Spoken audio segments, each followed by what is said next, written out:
Good morning. I'm Pauline Berzosa, sitting in for Gretchen Ho. It is Tuesday, the 30th of December, and we're bringing you Morning Matters because your mornings matter. Now let's get to the stories that matter today.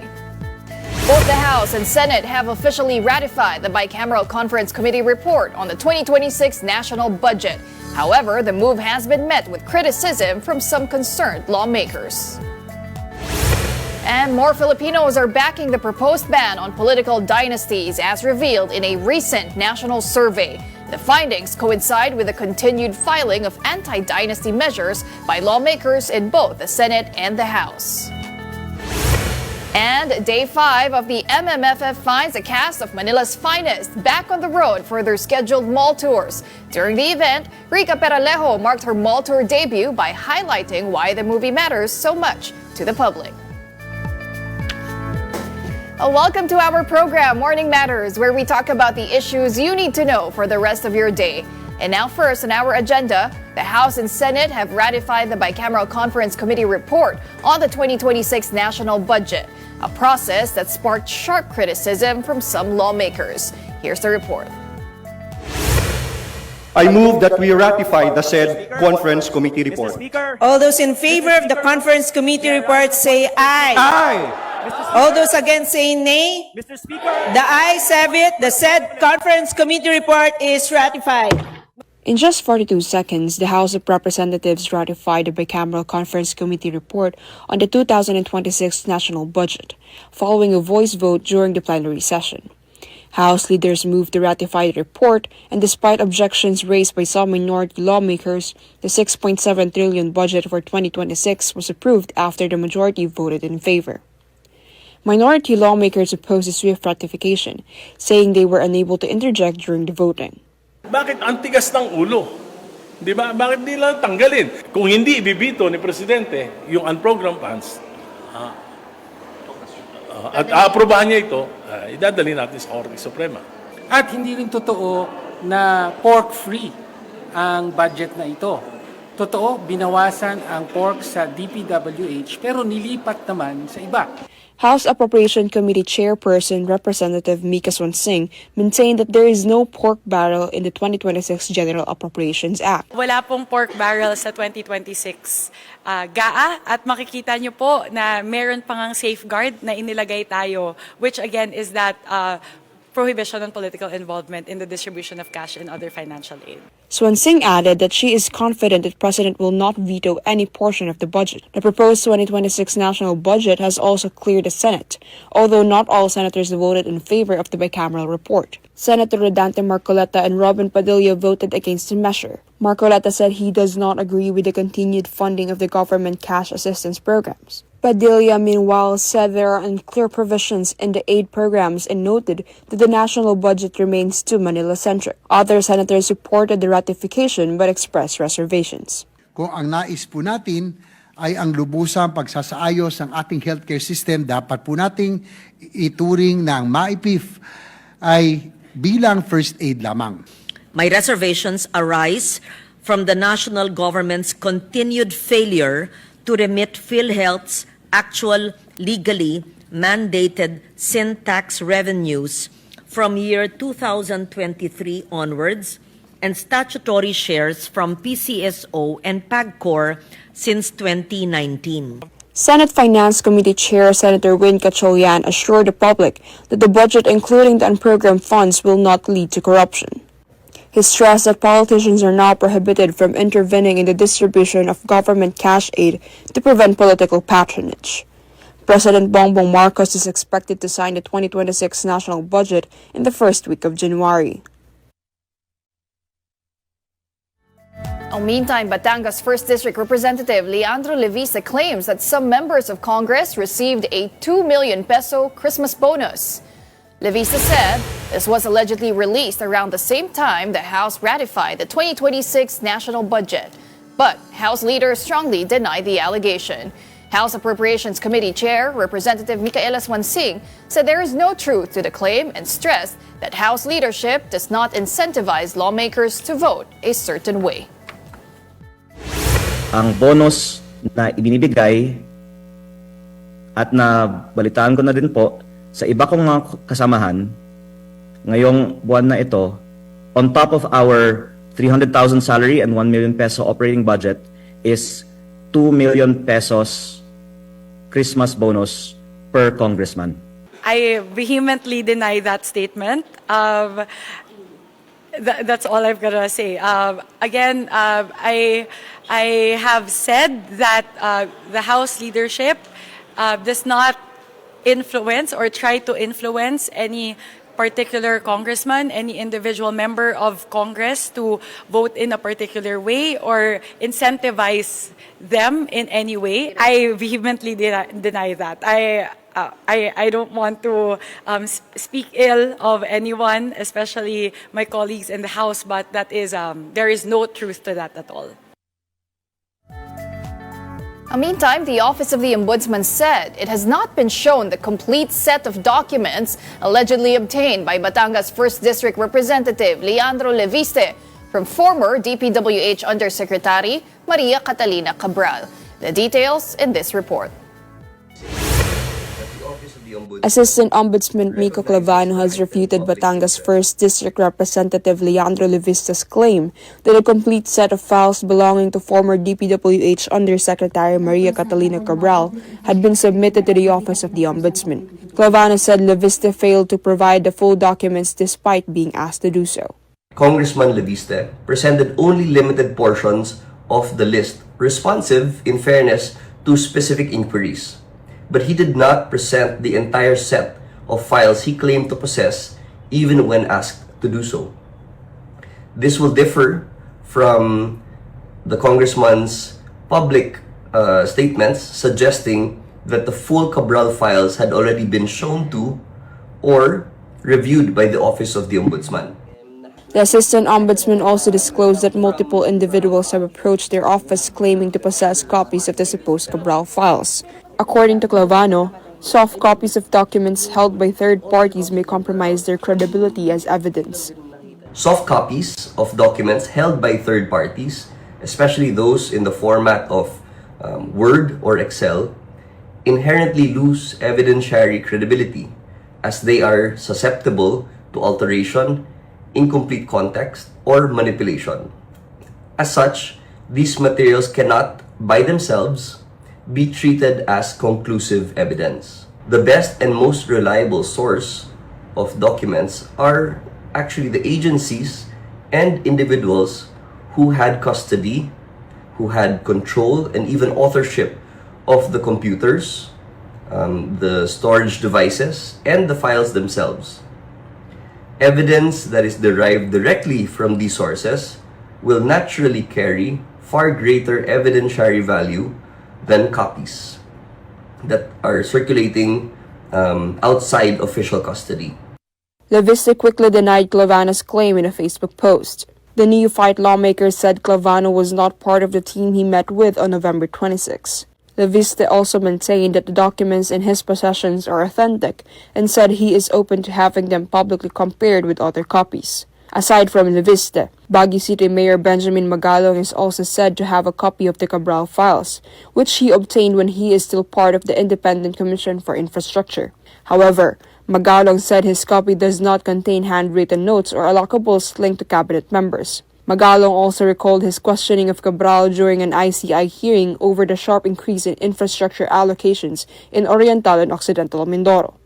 Napaubo siya, tapos bigla siyang humingi ng tubig, sabi niya. Habang uminom siya ng tubig, nanginig na siya. Familiar siya dun sa file. Familiar siya sa file. At nung tinatanong namin siya, kami ni Secretary Baves kasi ang agresibo dun eh. Tinatanong namin siya, why did this happen? Sabi namin, can you explain to us, paano mo na-increase to? And same with the other congressman. Sabi niya, bigla, sir, utos ni Secretary. Yun na lang ang palusot niya. Meanwhile, the Office of the Ombudsman is preparing to conduct a digital forensic examination of the Central Processing Unit, or CPU, of Cabral's computer. And now in other news, the Department of Health reported 125 firecracker-related injuries nationwide ahead of the New Year 2026 celebrations. DOH spokesperson Assistant Secretary Albert Domingo said the figure recorded from December 21 to 29 is 27% lower than the 171 cases reported during the same period in 2024. Most injuries were reported in the National Capital Region with 57 cases, followed by Ilocos Region with 12 and Central Luzon with 11, with boys aged 5 to 14 accounting for the majority of victims.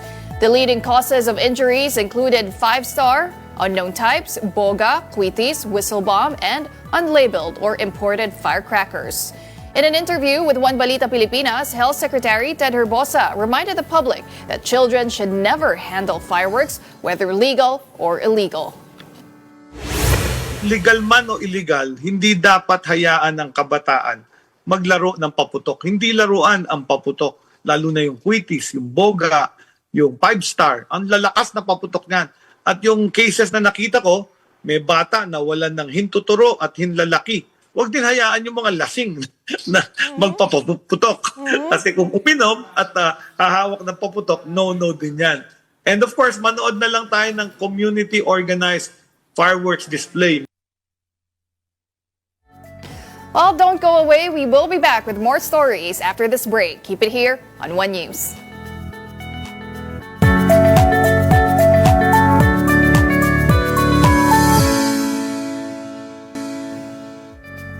Welcome back. You're still watching Morning Matters here on One News. Authorities are warning the public against online scams this holiday season. Scammers often exploit the festivities with fake online stores, phishing messages, and fraudulent payment links to trick shoppers. The public is advised to confirm sellers' legitimacy, avoid suspicious links, and never share personal or banking information, including one-time password codes. Victims should also immediately report incidents to authorities and preserve all evidence such as screenshots, messages, receipts, and transaction records to aid in the investigation. And joining us to talk more about this morning is NCRPO spokesperson, Police Major Hazel Asilo. Good morning, Major, and thank you for being here on the program. Yes, ma'am. Good morning, ma'am. Okay, so ma'am, theft and robbery went down this holiday season, pero tumaas naman po ang mga online scams. Ano-anong type po ba ng mga online scam ang nakikita nyo na pinaka-prevalent ngayong holiday season? Most prevalent tactics involving phishing where scammers ini-impersonate po nila yung mga banks, yung mga courier services, at other legitimate companies para ma-obtain yung personal information such as OTPs, passwords, and banking details. So usually they come in text messages, emails, or social media links. So the public is advised to avoid clicking unknown links and to always verify the source before responding to any message. And ma'am, itong mga scam po ng mga scammer, bago po ba yung tactic na kanilang ginagamit? Hindi naman siya bago, but then meron pa rin tayong mga kababayan na nabibiktima since akala nila, most of the time kasi nagmumula siya din sa parang legit na mga sources. So pag clinic nila, dire-diretso lang yung kanilang pagsunod, pati ng OTP is nabibigay nila. So hanggang sa malaman na lamang nila na hindi pala tunay yung kanilang clinic at na-scam na sila at nakapag-send na sila ng pera or na-access na yung kanilang mga information. And based on numbers, Major, gaano po ba kataas yung in-spike nitong cases of online scamming, lalo na itong holiday season? Based sa aming records, wala kaming formally recorded online scam cases for the period. However, patuloy yung ating ginagawang monitoring sa reported concerns and suspicious online activities, especially ngayon na holiday season, which wherein online shopping and digital transactions ay nag-i-increase. So, binibigyan natin ng paalala ang ating publiko na maging aware at maging mapanuri tayo sa ating pagkiklik, ganun din sa ating paggawa ng mga online transactions. Major, sino po ba usually ang affected sa ganitong mga klaseng online scam? Sino yung usually pong mga tina-target nila? Usual natin is yung mga palagi sa mga online transactions or yung mga tingin nila is mga senior kasi meron silang initial information or background ng ating mga possible na mga magiging victims. So, yung mga laging nag-click ng links or yung madalas nagkakaroon ng mga online transactions, yung mga madalas nagpapadeliver through online, sila yung mga madalas na nabibiktima. At syempre, yung mga madalas ding online or sa social media na laging nagpo-post or nagkakaroon ng mga transactions online. So ibig sabihin, Major, meron na po silang data na ganyan, information na ganyan. Saan po kaya nila nakukuha yon? Based dun sa ating mga nababasa doon sa ating social media post, parang ina-assume nila na mayroong contact sa loob ng mga either sa bank or doon sa mismo mga courier services or isa sa mga nakikita natin is yung ating mga way bills na hindi natin nag-discard ng tama. Isa yan sa mga posibleng causes or reason para po makuha yung kanilang mga information. Oo nga po. No? So sa waybill kasi doon nakikita yung address, pati na rin yung cellphone number, contact number ng mga individual. So kailangan dapat tama rin po ang pag-dispose niyan. Paano po ba dapat, Major, i-handle itong mga information na ganyan ng private information ng mga tao? Usually, pagka tayo nagta-transact is lalo pagka online yung ginagawa natin payment, halimbawa, wag na lang natin i-click na isin-save natin yung details para hindi siya napupunta sa web or hindi sila nagkakaroon ng record ng iyong card details or bank details. Regarding naman dun sa ating waybill, kung i-dispose natin siya, either i-cover natin ng pen or i-cut natin siya para hindi na siya makuha o hindi na siya ma-scan kung sakaling man through waybill sila nagkakaroon ng access dun sa ating mga information. Pero Major Hazel, ang napansin din po natin is that instead of filing a formal complaint, halos ginagawa po ng mga tao ay pinopost na lang po sa social media yung kanilang naging encounter, yung kanilang experience sa mga scammer na yan. Bakit po kaya hindi nila ito nire-report sa tamang autoridad? May pumipigil po ba or ano po ba yung nakikita nyong pattern po dito? Yan yung nagiging usual na problema natin. So, kaya hindi tayo nagkakaroon ng mga arrest or mga actions regarding dito sa mga online scammers since mas nauuna nilang i-post sa social media yung kanilang mga rants, yung kanilang pagiging biktima dito sa mga online transactions nila na nagawa. So siguro dahil hindi na nila alam kung ano yung naging proseso, kung bakit sila na-scam, or ayaw din nila na parang since hindi na yun yung first time na naloko sila, parang naiisip nila na parang instead na matulungan sila is magiging bias pa na parang sila pa yung masisisi kung bakit sila na-scam, which is hindi naman totoo kasi kailangan namin yung tulong ng publiko para i-report nila itong mga ganitong mga transactions, yung mga online scams, at para matigil na siya o hindi na ma-prevent na natin yung similar attempts from affecting others. And so for the benefit of our viewers, Major Hazel, ano po ba dapat yung tamang proseso sa pag-report ng mga ganitong insidente ng online scam? NCRPO consistently reminds the public that formal complaints are necessary for police actions. They are encouraged to report incidents to the nearest police station or cybercrime units and bring screenshot, transaction records, and message exchanges. Yung proper reporting po natin sa authorities ang mag-validate ng information, makakapag-coordinate tayo sa mga bangko and sa platforms, at syempre mapipigilan natin na maulit pa ito sa ibang tao. Actually, ma'am, kasi 'di ba ang PNP meron na pong kautusan na may crackdown talaga itong online scamming. Sa parte po ng NCRPO, gaano po ba kabilis? How quickly can you act on these complaints, yung mga reports ng mga online scamming? Since meron tayong coordination sa ating anti-cybercrime group, as soon as mag-report sila sa ating pinakamalapit na police station, kukunan sila ng spot report and then kung halimbawang kumpleto na yung kanilang mga evidence gaya ng screenshots and transaction records, madali na natin silang mai-forward or mai-refer sa cybercrime at agad-agad ang gagawin na action ng ating cybercrime unit para sila ay matulungan at makapag-file tayo ng necessary action or cases dun sa mga taong nanloko sa kanila.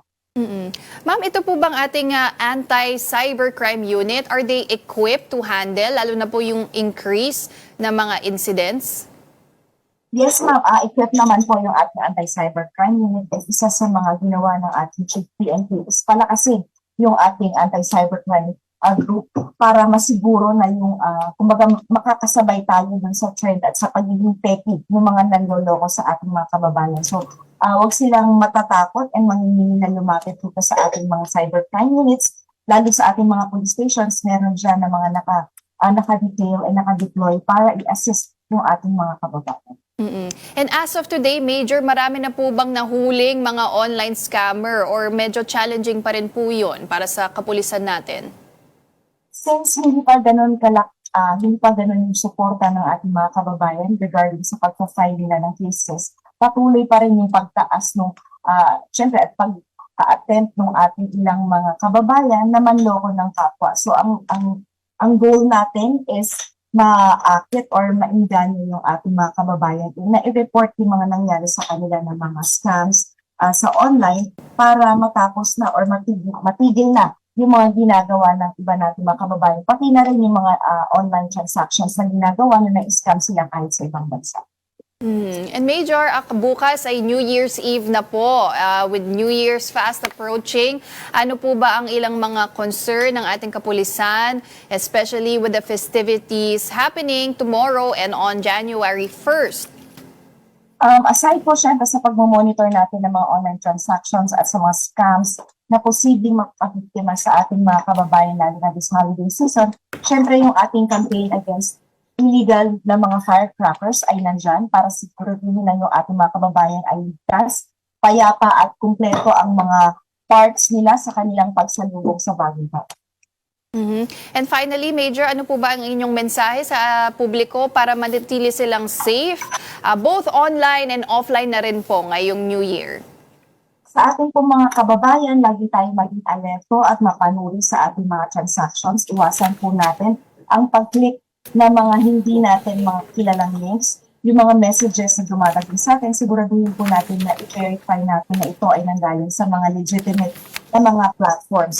With regards naman po sa ating pagsalubong sa bagong taon, sana po, huwag na po natin tangkilikin ang mga pagbili at paggamit ng illegal na mga firecrackers. Meron po tayong mga nakatalaga na mga community firecracker display areas. Ganun din po, meron naman po tayong mga cities dito sa atin sa NCR na magsasagawa ng kanilang mga countdown na maaari po ninyong puntahan para ma-witness ninyo at doon na lamang po tayo mag-celebrate at salubungin natin ng safe at payapa ang ating bagong taon.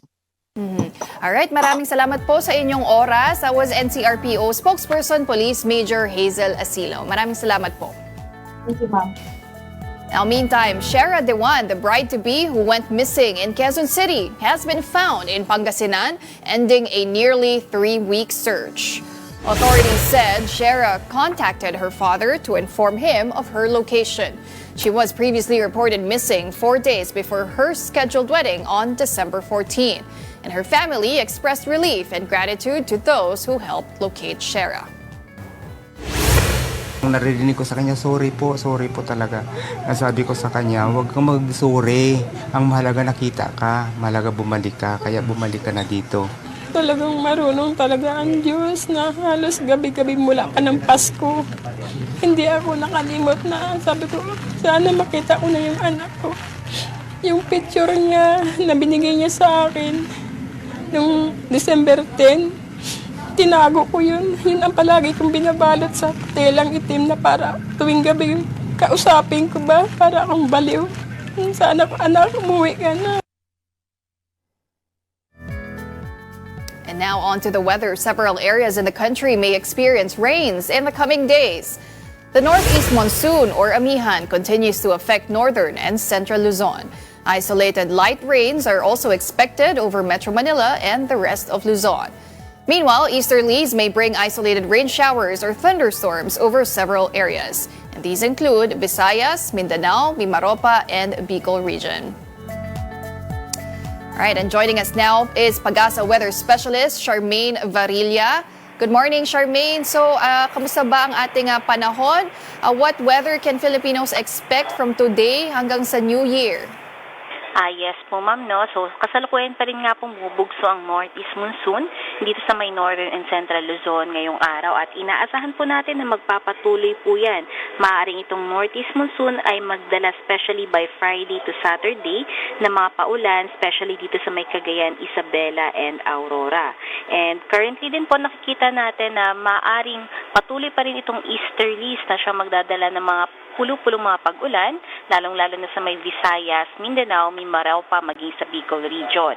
However po, dito sa Metro Manila, although maganda po yung panahon this week or this day, asahan po natin na by Friday to Saturday, maaaring maging maulan na naman dahil sa pagbabalik ng shear line o yung tinatawag po uli natin na salubungan po uli ng hangin ng northeast monsoon at ng easterlies.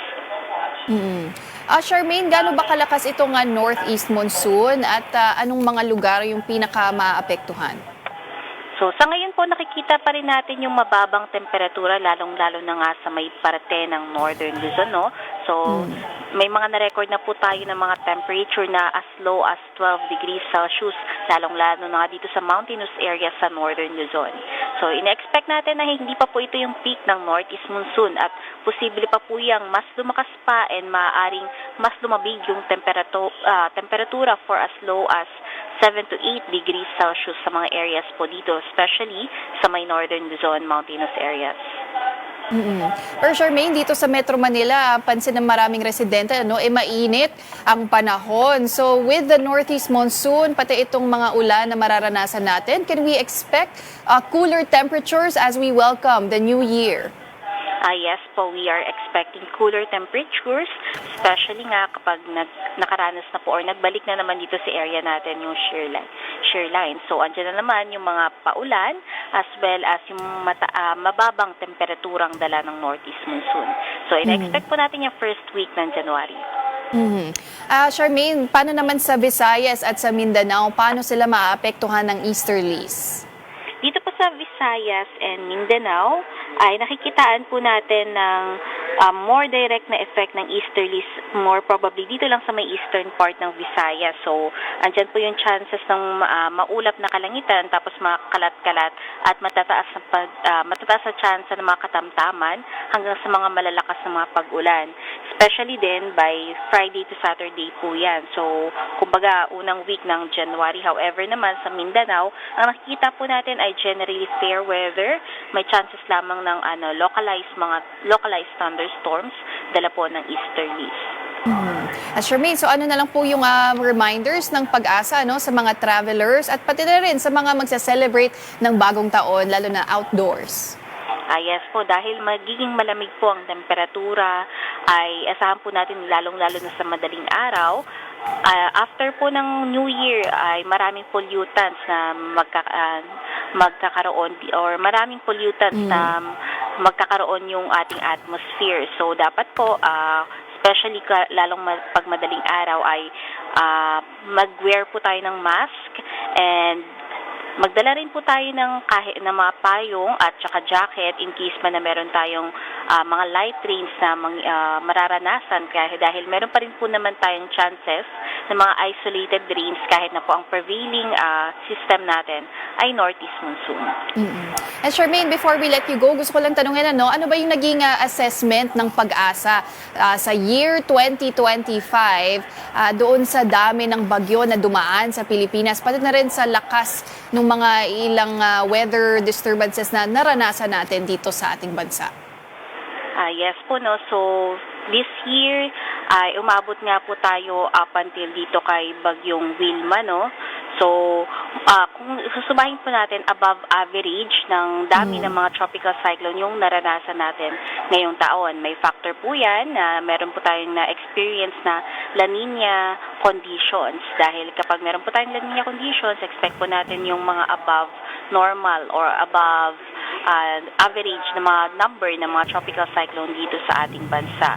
And nakita po natin na for this coming January, for the first half ng ating taon ay more on pa isa-isa o hanggang 0 to 1 yung ating mga bagyo na aasahan. So sa first half po ng ating taon, generally fair weather po ang mararanasan except nga doon sa mga areas na madalas nga na nagkakaulan o yung may tinatawag na tayong type 2 climate, more on dito yan sa may eastern parts ng ating bansa. Alright, well maraming salamat para sa update na yan. That was Pag-asa Weather Specialist Charmaine Varilla. Now do stay tuned because Morning Matters will be back with more stories after this short break. Keep it here.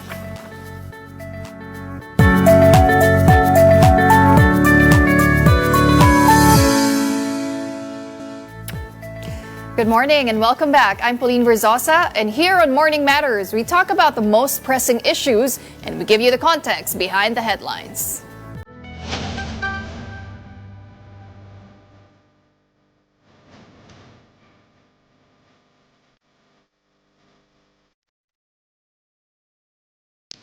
A majority of Filipinos support the passage of a law banning political dynasties, according to a recent Pulse Asia survey. The poll shows 54% of adults nationwide agree that Congress should immediately pass an anti-political dynasty law. 27% are undecided, while 18% disagree. Support is strongest in Metro Manila, where 69% back the proposed ban. And the survey comes as lawmakers in the House and Senate continue to file various versions of an anti-political dynasty bill. And joining us this morning is Dennis Coronacion, political analyst and professor of political science at the University of Santo Tomas. Good morning, Professor, and thank you for being here on the program. Hi, good morning, Pauline. Good morning also to all your viewers. Okay, so Professor, let's start with the numbers. The Pulse Asia survey shows that 54% of Filipinos agree that Congress should pass this bill banning political dynasties. But from your perspective, Professor, what do the numbers really tell us about the public sentiment right now?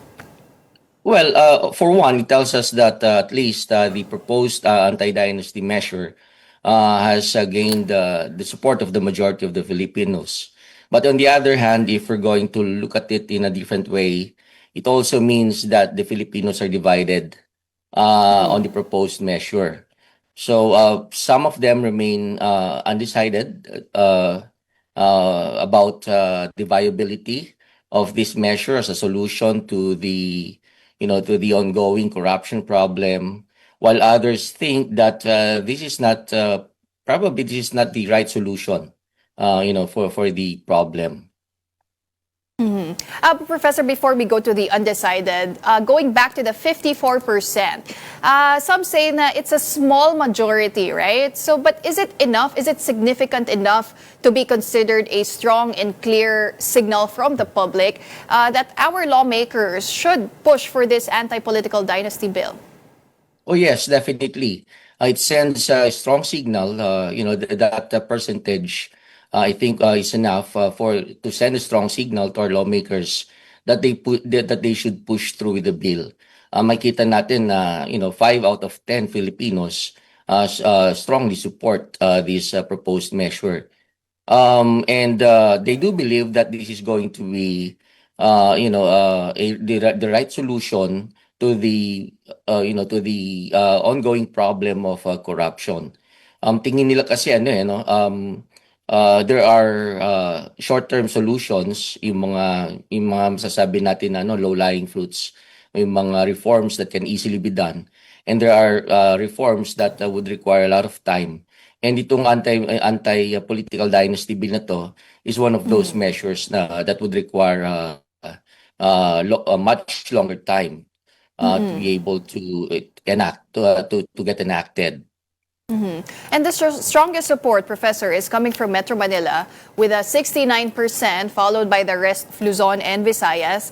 Why do you think, Prof, na the support is strongest in Metro Manila? How would you assess that geographic pattern? Probably because that's Metro Manila is the place where majority of the Filipinos are most aware about what's happening in the country. Kung ano may mga political issues sa bansa natin, yung karamihan ng mga Pilipino na politically aware ay nandito sa Metro Manila. And to think that this is also the political capital of the country. So nakasubaybay yung mga Pilipino, and even yung mga investigations na nangyari in the Senate and in the House, dito rin nangyayari. So even though masasabi natin na sa Bulacan yung nag-umpisa yung focal point ng investigation about the flood control projects, pero yung mga Pilipino na parating nakamasid at nagiging vigilant ay dito, mostly sa Metro Manila. But on the flip side, Professor, in Mindanao, That's where the opposition or resistance is highest, with 18% opposing this measure nga, for an anti-political dynasty law. What factors do you think are fueling that resistance in Mindanao? Actually, it goes to show that Filipinos have diverse experiences with regard to political dynasties. Some may look at the dynasties based on the ongoing issue about corruption, while others would base their judgment or evaluation of the dynasties based on their personal encounters. So siguro sa mga probinsya kagaya sa Mindanao, ang tingin ng mga tao doon na mga dynasties ay nakakatulong sa kanilang mga pang-araw-araw na problema. Samantalang sa Metro Manila naman, negative or critical yung pananaw sa dynasties because of the corruption issue. They're being blamed for as the ones who have perpetrated this issue regarding the flood control projects. Pero pag sa probinsya, hindi sila very much in tune doon sa mga nangyayaring issues dito sa Metro Manila. Kaya they have a different perspective. And sometimes their perspective is based on their personal encounters with our politicians. So every time that they would need something from the government, they find it easier to get access to state resources, o kaya kung kailangan nila ng tulong, tingin nila mas madaling lumapit sa mga politiko na mga miyembro ng mga dynasties. So it only goes to show that Filipinos have diverse experiences with regard to political dynasties. And that could also explain why napaka-potent pa rin ang ilang political names or political brands, Professor, when it comes to political dynasties. But going back to the undecided, they are now at 27%. For you, Professor, does that mean people are unsure about opposing political dynasties, or is it also somewhat fatigue na rin of hearing reforms that don't really get legislated? Kasi matagal na po natin pinag-uusapan itong anti-political dynasty bill. Yeah, matagal na pinag-uusapan, pero I think siguro since the 1987 Constitution was ratified, maraming beses na ito napag-usapan. But this is the only time that the issue has really resonated with the people. Talagang kumagaman tumatak sa isipan nila. And I think that some Filipinos, yung 27% na yun, are still, kumagaman, they don't know how to deal with it. They don't know kung ano dapat na position nila with regard to that issue. Probably because this is something new to them. Maaring lumang issue na siya, pero bilang isang usapin na malawakang usapin na political issue, parang this is the first time na nangyari ito, na pinag-usapan ng ganito katindi yung proposal na iban na mga political dynasties sa iba't ibang sangay ng ating pamahalaan. Why do you think it's resonating really well with the public, with Filipinos right now, Professor? We know we have the flood control investigations, but why are they correlating this with political dynasties? Because this is being presented to the Filipinos as a viable solution to address the root of one of the root causes of corruption in the country. So in fact, yung administration ang unang nag-bring up nito, na this could be a possible solution, a long-term solution to one of the root causes of corruption. So, and the people are, yung mga nasa Metro Manila, they do believe that this kind of reform is going to address the problem of corruption. But for the Filipinos outside Metro Manila, parang parang hindi pa sila sigurado kung ito nga ay magiging viable solution. So that's why I think much effort should be done by the lawmakers as well as the advocates of the anti-dynasty bill to educate the Filipino public regarding the possible advantages and the positive effects of if this kind of reform is going to get enacted. So for you, Professor, with public opinion now tilting towards reforms, 54% saying they support an anti-political dynasty law, is the timing right? And realistically, can we expect our lawmakers to actually act on this clamor from the public and legislate something that might go against their own interests? I think the timing is perfect if we're going to think about, the previous, how long we have been waiting for this kind of reform to be introduced into our political system. Since 1987, we have been waiting for this enabling law, and yet nothing has happened.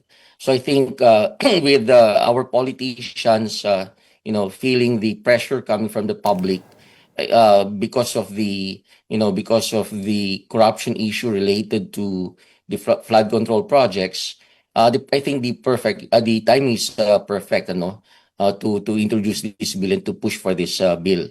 I'm sorry, what's your other question?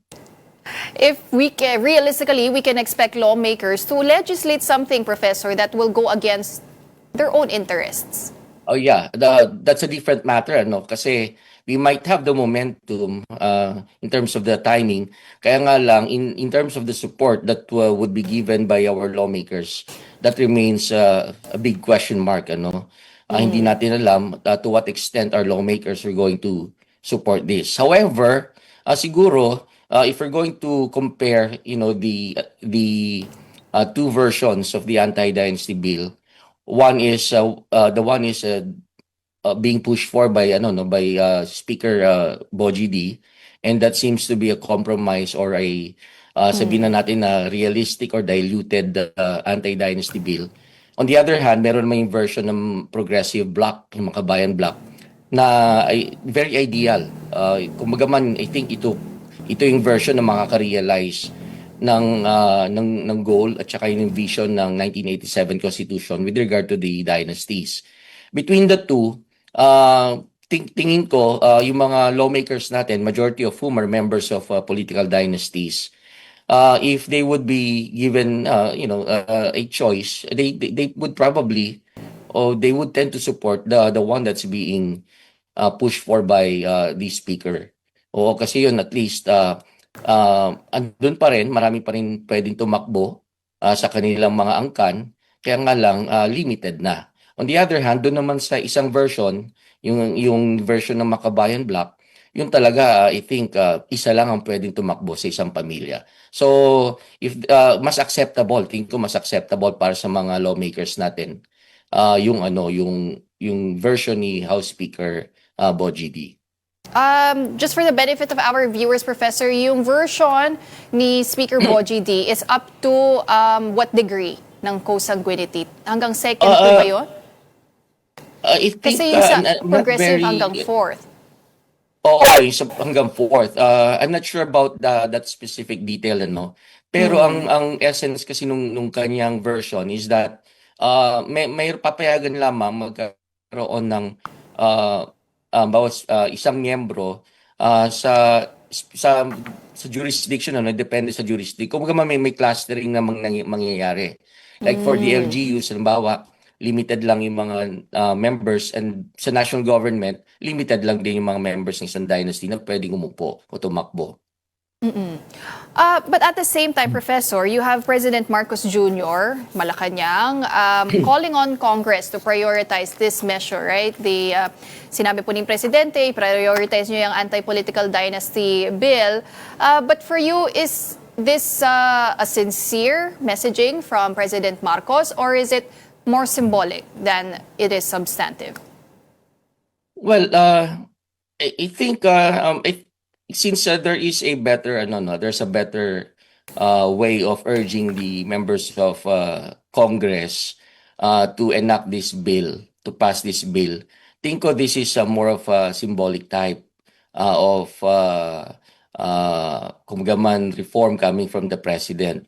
If ever the president is supporting this, kasi the other path should be or should have been the president certifying this as an urgent bill. Although debatable yan, because some are saying na I think under our laws, for a bill to be certified, there should be certain requirements. So nagde-debate sila regarding that one. Pero if that's the path that the president is going to take, makikita mo that the president is really very serious in enacting this proposed measure. Pero yung kasalukuyan kasi na nag-urge lang, parang parang lip service lang to. And ang pwede maging dito optics is that the president is merely playing with the emotions of the people na gusto magkaroon ng reforma at saka in connection with the corruption problem, magkaroon ng transparency and accountability. So far I think that's the opinion of that's how people view the president's action with regard to this proposed measure.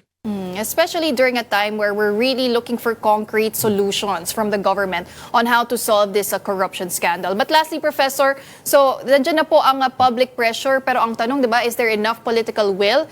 And so if this this bill has yet to pass, has yet to be legislated, and nothing comes out of this strong public pressure, how should voters interpret that, and what should they remember going into the next election cycle?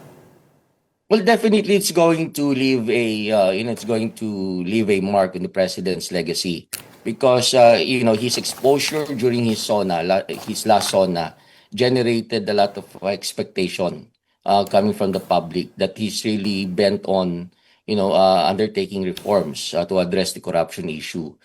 Kaya nga lang if half-hearted yung kanyang mga initiatives, people would judge him as a mediocre president by the time that he steps down in 2028.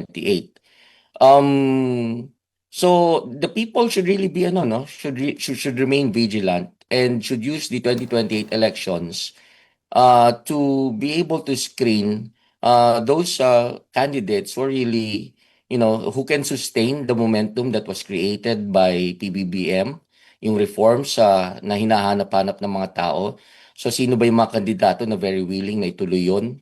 Kung hindi kaya ng kasalukuyang Pangulo, sino kaya ang pwedeng magpatuloy na to? At seryoso sa kanyang hangarin na magkaroon talaga ng political reforms gearing towards transparency and accountability.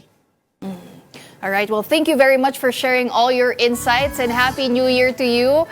That was Professor Dennis Coronacion, political analyst from the Political Science Department of the University of Santo Tomas. Don't go away. We still have more matters to discuss right after this break. Keep it here on One News.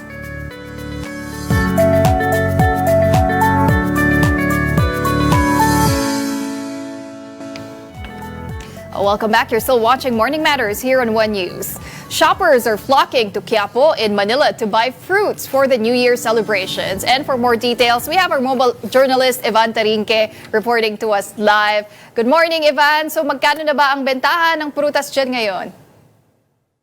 Good morning, Polino. Umaga pa nga lang. Actually, marami ng mga shoppers dito nga sa Quiapo. Ikot ko kayo konti at check natin yung ilang mga presyo ng fruits dito sa Quiapo. Okay, ay mag-ikot ng aking camera.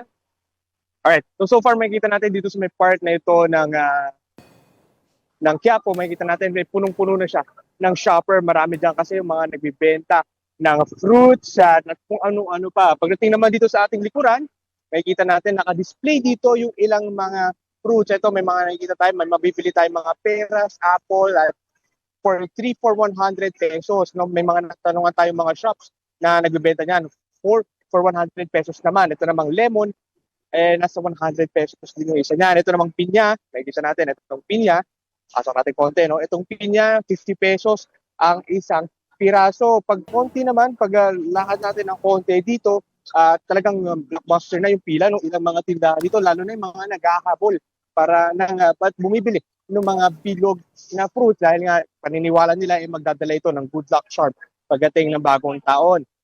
Itong longgan, mabibili ito for 50 pesos, itong balot na ito naman nasa nasa 50 pesos din yung isang konting piraso. Ito naman, meron naman tayong chicos dito, 25 pesos yung 1/4. And yung mga napagtanungan pa natin na iba, gaya ng mga dragon fruit, nasa 250 ang kilo. May mga mangustin naman na nasa 300 pesos ang kilo. No? So, Pauline, yung mga presyo ng mga prutas dito, ayon doon sa ilang mga nakausap nating nagtitinda, baka daw may tumaas pa yung mga presyo nito pagdating bukas dahil yun nga, inaasahan nga na magpipik yung mga bumibili ng mga prutas para nga ihain sa medianoche. Itong 12 bilog na prutas na ito. No? Bukod dyan, Pauline, marami rin yung bumibili dito actually ng mga kalendaryo. No? So mas patok yan tuwing December at January doon ayon doon sa ating mga nakausap na nagbebenta dahil yung iba nga nagbebenta rin sila ng mga personalized na calendars kung saan nga calligraphy yung mga pangalan ng mga pamilya. Pauline. Ayan, so mas maganda na pala na mamili ng maaga. But for now, thank you very much for that report. That was mobile journalist Ivan Tarinque reporting from Quiapo. And at this point, let's get the latest developments on the ongoing EDSA rehabilitation. We have mobile journalist Arles de los Santos joining us this morning. Hi Arles, so kamusta na ba ang EDSA rehabilitation? Pauline, nagpapatuloy nga ang 24/7 na rehabilitasyon ng EDSA at kung saan ngayon nandito tayo sa kahabaan ng Roxas Boulevard. Ito, kung makikita ninyo sa aking kapaligiran, dalawang linya ito originally na ngayon ay kinakailangan ng road reblocking. Dito sa bahagi na ito, yung bus lane, yung EDSA carousel, kung saan ngayon hindi nadadaanan ng mga regular na bus dahil nga sa nagpapatuloy na konstruksyon. Then ito naman, kasunod na linya na ito yung sa mga para sa mga private vehicles. Pero dahil nga sa sunod-sunod at tuloy-tuloy na isinasagawang rehabilitasyon nito, medyo nagkukos na ito ng traffic. Ipapakita ko lamang sa inyo yung situation dito. Kasi mula kaninang umaga po nang dumating tayo dito, hindi naman masyado ganito kadami yung mga sasakyan. Pero ngayon medyo nagkakaroon na ng slight build-up. Dito sa mga sasakyan dito, partikular doon sa may bahagi ng MRT at LRT. Doon kasi merong crossing and then may traffic light. And kabahagi na ng mga private na mga sasakyan, yung mga bus na malalaki, yung iba nga provincial buses pa. Kaya naman yun yung nangyayari, medyo bumabagal yung daloy ng trapiko dito. Pero Pauline, ito kung makikita ninyo, meron din dito, binabakbak yung mga kalsada. Ito yung road reblocking na tinatawag, ito yung mga bahagi ng EDSA na ito na medyo malalambot na o kailangan na talaga ng rehabilitasyon, kaya yan yung binabakbak. And then after nyan, lalagyan yan ng asphalt.